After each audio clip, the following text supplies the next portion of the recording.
আসসালামু আলাইকুম। ক্লাস 8-এর ইতিহাসের ক্লাসে আজ তোমাদের আলোচনা করব মৌলিক অধিকার, মৌলিক কর্তব্য ও সিঙ্গুর আন্দোলন নিয়ে। মৌলিক অধিকার, মৌলিক কর্তব্য এবং সিঙ্গুর আন্দোলন নিয়ে আলোচনা করব। গত ক্লাসে আমরা আলোচনা করেছি, লাস্ট যেটা আলোচনা করা হয়েছে সেটা হচ্ছে তফসিলি এসসি, এসটি এবং ওবিসিদের সামাজিক উন্নয়নে সংবিধান কি ভূমিকা পালন করে সেখান পর্যন্ত আলোচনা করা হয়েছে। ঠিক আছে, এসসি, এসটি এবং ওবিসি এদের উন্নয়নে ভারতের সংবিধান কি ভূমিকা পালন করে সেখানে পর্যন্ত আলোচনা করা হয়েছে। আজ তোমাদের আলোচনা করব মৌলিক অধিকার, মৌলিক কর্তব্য এবং সিঙ্গুর আন্দোলন নিয়ে। তাহলে প্রথমে আমরা আলোচনা করব মৌলিক অধিকার নিয়ে। প্রথমে আমরা জানবো যে মৌলিক অধিকার কাকে বলে। দেখো, মৌলিক অধিকার নাগরিকদের অধিকারের মধ্যে যে অধিকারগুলি ব্যক্তিত্ব বিকাশের পক্ষে বিশেষ উপযোগী, ব্যক্তিত্ব বিকাশের ক্ষেত্রে বিশেষ উপযোগী, সেগুলিকে এক কথায় বলা হয় মৌলিক অধিকার। তাহলে ব্যক্তিত্ব বিকাশের পক্ষে যে অধিকারগুলি বিশেষ উপযোগী সেগুলিকে বলা হয় মৌলিক অধিকার। তাহলে এই মৌলিক অধিকার মার্কিন যুক্তরাষ্ট্রের অনুকরণে ভারতের সংবিধানে সংযুক্ত করা হয়েছে। তাহলে মার্কিন যুক্তরাষ্ট্রের যে সংবিধান, সেই সংবিধানের অনুকরণে ভারতীয় সংবিধানে এই মৌলিক অধিকারকে সংযুক্ত করা হয়েছে। তাহলে প্রথমে মৌলিক অধিকার ছিল 7টি, কিন্তু বর্তমানে মৌলিক অধিকার আছে কয়টি? 6টি। তাহলে প্রথমে মৌলিক অধিকার ছিল 7টি, কিন্তু এখন বর্তমানে মৌলিক অধিকার আছে 6টি। 1978 খ্রিস্টাব্দে যে সম্পত্তির অধিকার, সেই সম্পত্তির অধিকার মৌলিক অধিকার থেকে বাদ দেওয়া হয়। তাহলে সম্পত্তির অধিকার আগে মৌলিক অধিকারের মধ্যে ছিল, কিন্তু 1978 খ্রিস্টাব্দে এই সম্পত্তির অধিকারকে মৌলিক অধিকার থেকে বাদ দেওয়া হয়। তাহলে সম্পত্তির অধিকারকে মৌলিক অধিকার থেকে বাদ দেওয়ার ফলে বর্তমানে ভারতীয় সংবিধানে মৌলিক অধিকারের সংখ্যা হলো 6টি, কিন্তু প্রথমে এই মৌলিক অধিকার ছিল 7টি। 1978 খ্রিস্টাব্দে এই সম্পত্তির অধিকারকে মৌলিক অধিকার থেকে বাদ দেওয়ার ফলে মৌলিক অধিকারের সংখ্যা দাঁড়িয়েছে 6টি। এরপর মৌলিক অধিকারগুলি কি কি সেগুলো আমি লিখে ব্যাখ্যা করছি।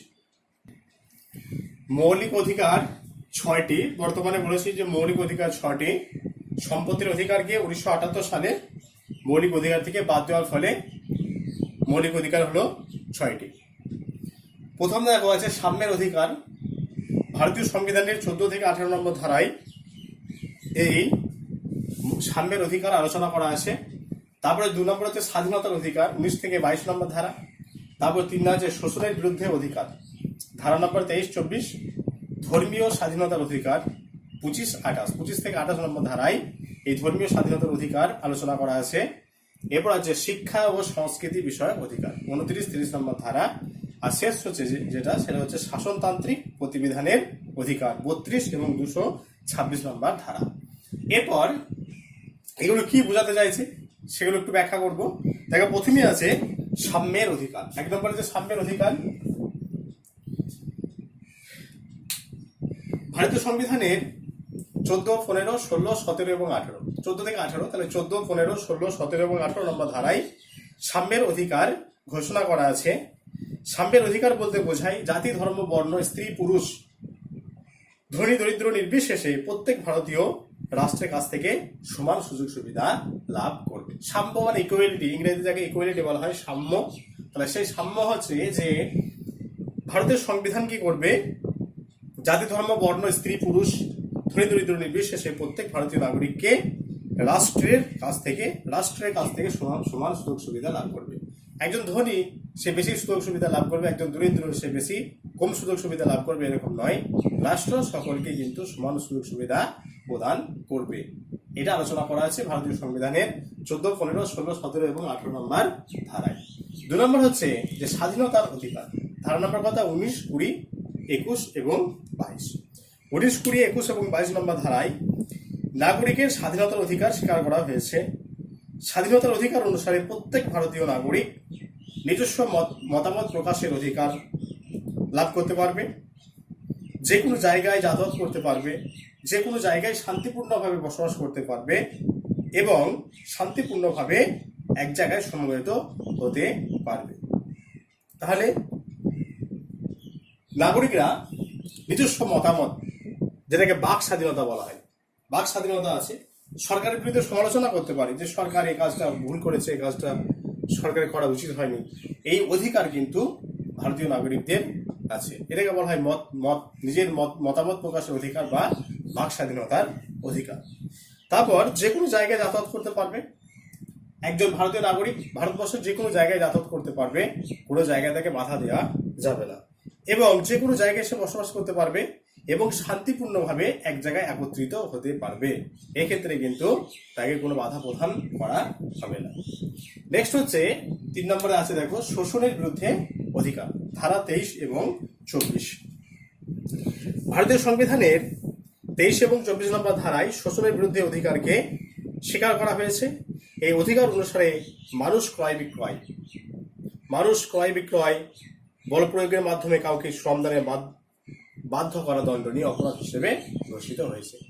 তোমরা আগেকার যে গল্পগুলো যদি পড়ো, দেখবে আরব্য রজনীর যে গল্পগুলো আছে, সেই গল্পগুলো দেখবে প্রকাশ্যে দাস কেনা বেচা করা হতো, মানুষকে প্রকাশ্যে কেনা বেচা করা হতো। আজকে দিনে যেরকম গরু ছাগল বিক্রি করা হয় প্রকাশ্যে, সেরকম মানুষকে প্রকাশ্যে বিক্রয় করা হতো।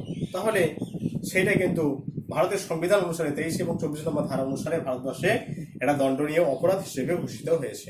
অর্থাৎ মানুষকে ক্রয় বিক্রয় করা যাবে না এবং কাউকে জোর করে কিন্তু শ্রমদানে বাধ্য করা যাবে না, জোর করে। তাহলে সে যদি জোর করে, তার বিরুদ্ধে যদি মামলা রুজু করা হয়, তাহলে ভারতীয় সংবিধানের 23 এবং 24 নম্বর ধারায় যে জোর করে শ্রমদান করতে বাধ্য করবে, সে কিন্তু এই 23 এবং 24 নম্বর ধারায় দণ্ডিত হয়ে যাবে।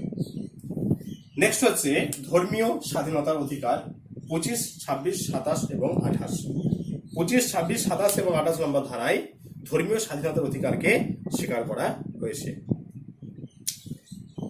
এই অধিকার অনুসারে প্রত্যেক নাগরিক, হিন্দু, মুসলিম, বৌদ্ধ, খ্রিস্টান, জৈন, বুদ্ধিস্ট, যে কোনো নাগরিক তার ইচ্ছা অনুসারে ধর্ম পালন করতে পারবে, ধর্ম গ্রহণ করতে পারবে এবং ধর্ম প্রচার করতে পারবে। আর সরকার কোনো একটা নির্দিষ্ট ধর্মকে কিন্তু সরকার একটা ধর্মকে নির্দিষ্ট ধর্ম বলে উল্লেখ করতে পারবে না। অর্থাৎ যে ধর্মেরই মানুষ হোক, সেই কিন্তু নিজের ধর্মকে পালন করতে পারবে, ধর্ম প্রচার করতে পারবে এবং ধর্ম গ্রহণ করতে পারবে। আর সরকারি দ্বারা পরিচালিত প্রতিষ্ঠানে শিক্ষার্থীদেরকে জোর করে ধর্ম শিক্ষা দেওয়া কিন্তু যাবে না। জোর করে একটা ধর্মীয় প্রতিষ্ঠানে কোনো একজন শিক্ষার্থীকে জোর করে কোনো ধর্মীয় শিক্ষা প্রদান করা যাবে না। তারপর হচ্ছে শিক্ষা এবং সংস্কৃতির অধিকার, শিক্ষা ও সংস্কৃতি বিষয়ক অধিকার, ধারা নম্বর 29 এবং 30। ভারতীয় সংবিধানের 29 এবং 30 নম্বর ধারায় শিক্ষা ও সংস্কৃতি বিষয়ক অধিকারকে স্বীকার করা হয়েছে। এই অধিকার অনুসারে সকল ভারতীয় তাদের ভাষা, লিপি এবং সংস্কৃতির বিকাশ এবং সংরক্ষণ করতে পারবে। তোমরা দেখবে অলচিকি বলে একটা ভাষা, অলচিকি সাঁওতালদের যেটা ভাষা ব্যবহার করে তারা, সেটাকে অলচিকি বলা হয়। তাহলে এই অলচিকি ভাষাকে কিন্তু ভারতীয় সংবিধান স্বীকৃতি প্রদান করেছে। যারা আদিবাসী সম্প্রদায়ের মানুষ, তারা কিন্তু এই অলচিকি ভাষার মাধ্যমে পড়াশোনা করে। লাস্ট পয়েন্ট যেটা, সেটা হচ্ছে শাসনতান্ত্রিক প্রতিবিধানের অধিকার। 32 এবং 226 নম্বর ধারায় অনুসারে নাগরিকের মৌলিক অধিকার রক্ষা করার জন্য শাসনতান্ত্রিক প্রতিবিধানের অধিকার লিপিবদ্ধ করা হয়েছে। ভারতীয় নাগরিকরা তাদের মৌলিক অধিকারগুলি বলবৎ এবং কার্যকর করার ক্ষেত্রে সুপ্রিম কোর্ট এবং হাইকোর্টের দ্বারস্থ হতে পারে। ঠিক আছে, এগুলো হচ্ছে মৌলিক অধিকার। তারা হচ্ছে সাম্যের অধিকার 14, 15, 16, 17 এবং 18 নম্বর ধারা, স্বাধীনতার অধিকার 19, 20 এবং 19, 20, 21 এবং 22 নম্বর ধারা, শোষণের বিরুদ্ধে অধিকার 23 এবং 24 নম্বর ধারা, ধর্মীয় স্বাধীনতার অধিকার 25, 26, 27, 28 নম্বর ধারা, শিক্ষা ও সংস্কৃতি বিষয়ক অধিকার 29 এবং 30 নম্বর ধারা, আর একটা হচ্ছে শাসনতান্ত্রিক প্রতিবিধানের অধিকার, ধারা হচ্ছে 32 এবং 226 নম্বর ধারা। তাহলে তোমাদের এই 6টি মৌলিক অধিকার, প্রথমে 7টি ছিল 1978 খ্রিস্টাব্দে সম্পত্তির অধিকারকে মৌলিক অধিকার থেকে বাদ দেওয়ার ফলে বর্তমানে মৌলিক অধিকারের সংখ্যা হচ্ছে 6টি। তোমাদের আলোচনা করব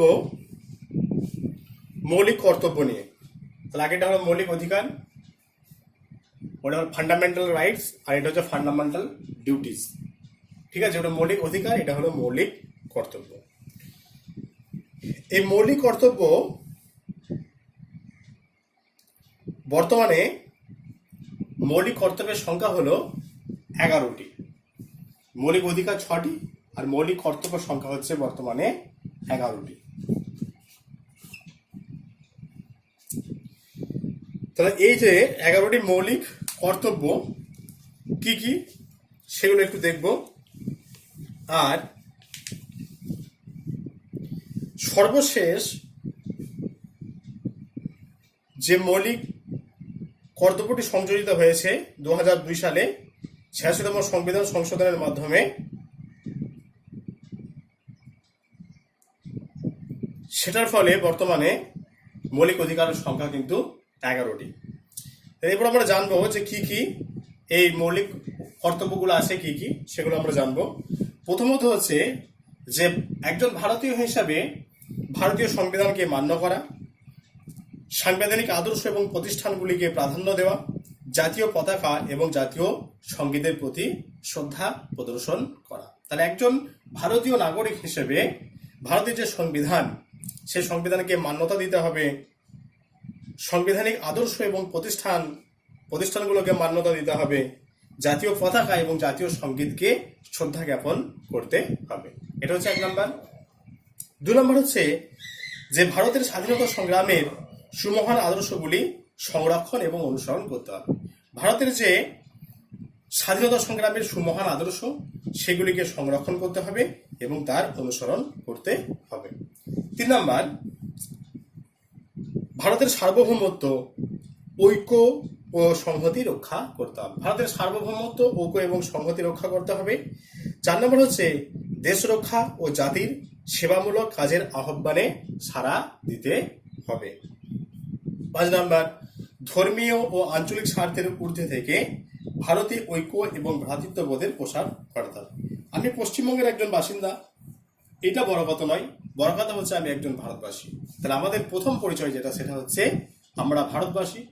ভারতবর্ষের যে ভ্রাতৃত্ববোধ, সেই ভ্রাতৃত্ববোধের দিকে নজর দিতে হবে। এক্ষেত্রে কিন্তু আঞ্চলিকতা, এখানে আঞ্চলিকতার ঊর্ধ্বে উঠে আমি একজন ভারতবাসী, পশ্চিমবঙ্গবাসী নয়, ভারতবাসী, সে তার আদর্শকে তুলে ধরতে হবে। 6 নম্বর হচ্ছে দেশের মিশ্র সংস্কৃতির গৌরবময় ঐতিহ্যের মূল্য দিতে হবে। দেশের মিশ্র সংস্কৃতির গৌরবময় ঐতিহ্যের মূল্য দিতে হবে। 7 নম্বর হচ্ছে অরণ্য, নদ নদী ও বন্য জীবন সহ প্রাকৃতিক পরিবেশের সংরক্ষণ এবং উন্নয়নের দিকে নজর দিতে হবে।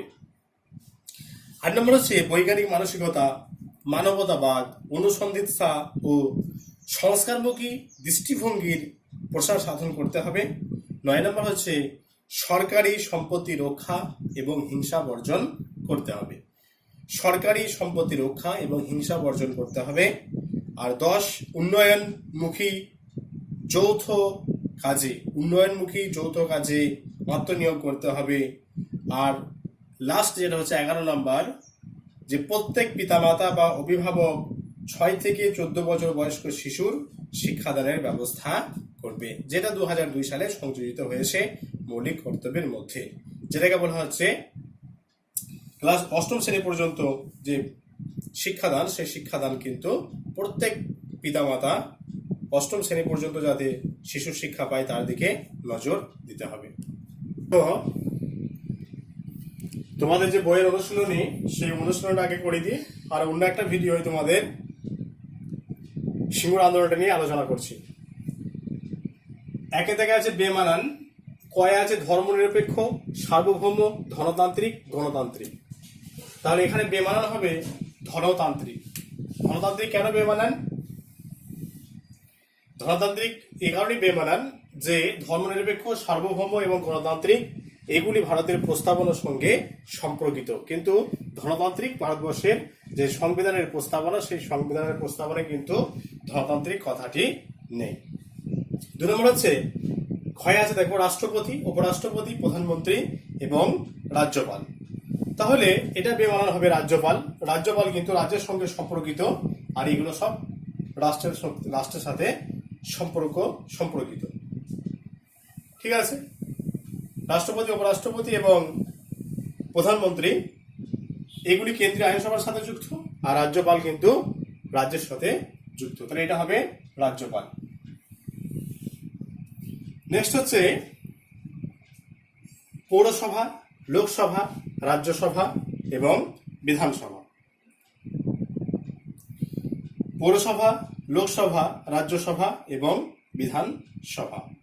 তাহলে এটা হচ্ছে পৌরসভা হবে, এটা সহজে বুঝতে পারছি এটা পৌরসভা। এই পৌরসভাটা কি, কেন পৌরসভা হলো না, পৌরসভা হচ্ছে একটা আঞ্চলিক স্বায়ত্ত শাসন।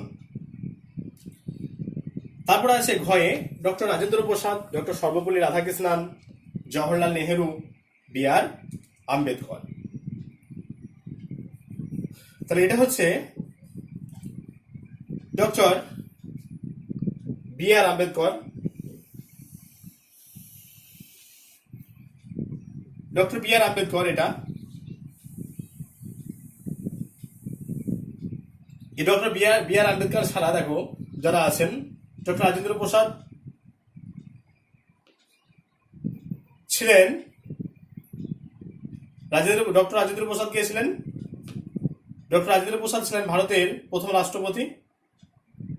ডক্টর সর্বপল্লী রাধাকৃষ্ণন কে ছিলেন? ডক্টর সর্বপল্লী রাধাকৃষ্ণন ছিলেন ভারতবর্ষের প্রথম উপরাষ্ট্রপতি।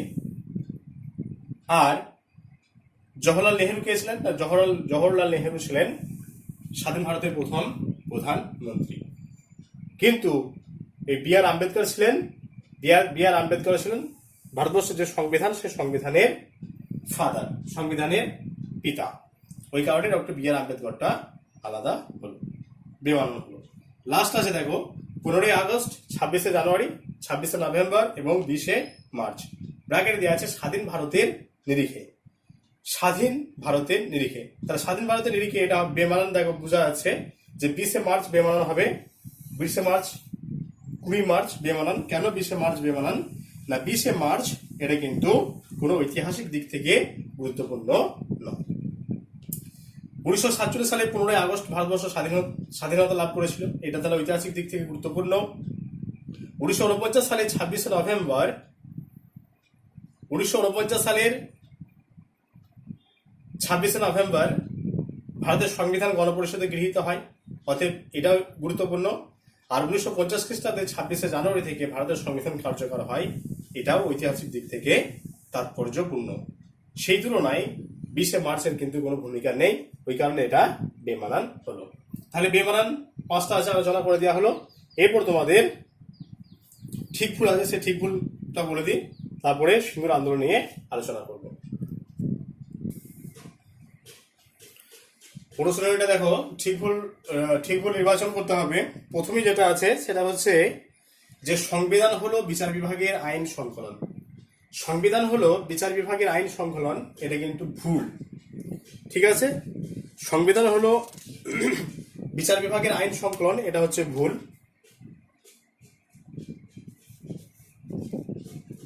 কেন এটা ভুল না, সংবিধান হলো কতগুলি আইনের সমষ্টি। সংবিধান হলো কতগুলি আইনের সমষ্টি, এটা হলে ঠিক হতো। 2 নম্বর হচ্ছে যে ভারতীয় সংবিধানের প্রধান রূপকার। ভারতীয় সংবিধানের প্রধান রূপকার ছিলেন ডক্টর বি.আর. আম্বেদকর। এটা সকলে জানো, এটা ঠিক। কেন না, ডক্টর বি.আর. আম্বেদকরকে ভারতীয় সংবিধানের জনক বলা হয়, তাহলে এটা হচ্ছে ঠিক। গয়া আছে ভারতের রাষ্ট্রপতি প্রকৃত শাসক। ভারতের রাষ্ট্রপতি প্রকৃত শাসক, এটা ভুল। কেন এটা ভুল? ভারতের রাষ্ট্রপতি প্রকৃত শাসক, এটা ভুল। কেন এটা ভুল? ভারতের প্রধানমন্ত্রী প্রকৃত শাসক, রাষ্ট্রপতি হচ্ছে নাম সর্বস্ব শাসক, এই কারণে এটা হচ্ছে ভুল। ঘয় আছে যে রাজ্যসভায় সভাপতি দিতে পারেন মুখ্যমন্ত্রী, রাজ্যসভায় সভাপতি দিতে পারেন মুখ্যমন্ত্রী, এটা ভুল। কেন ভুল? না, রাজ্যসভায় সভাপতি দিতে পারেন উপরাষ্ট্রপতি, লোকসভায় করে স্পিকার, আর রাজ্যসভায় সভাপতি দিতে পারেন মুখ্যমন্ত্রী, এ কারণে এটা ভুল।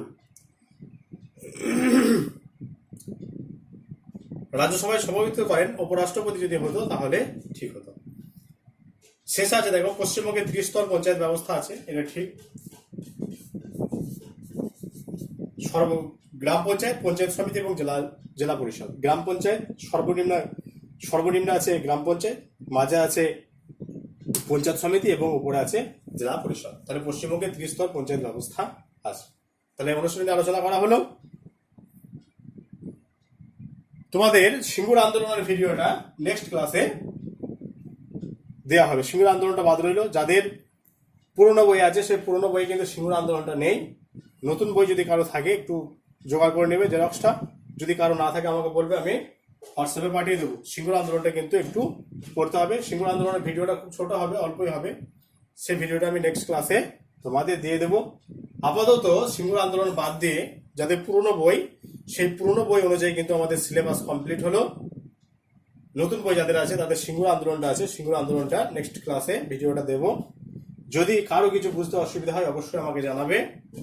আর তোমাদের পরীক্ষার এখনো কিছু ঘোষণা করা হয়নি, পরীক্ষা হবে, সেভাবে পড়াশোনা করো। কিছু যদি অসুবিধা থাকে আমাকে বলবে, আমি অবশ্যই সেই জায়গাটা ক্লিয়ার করে দেওয়ার চেষ্টা করবো। ঠিক আছে।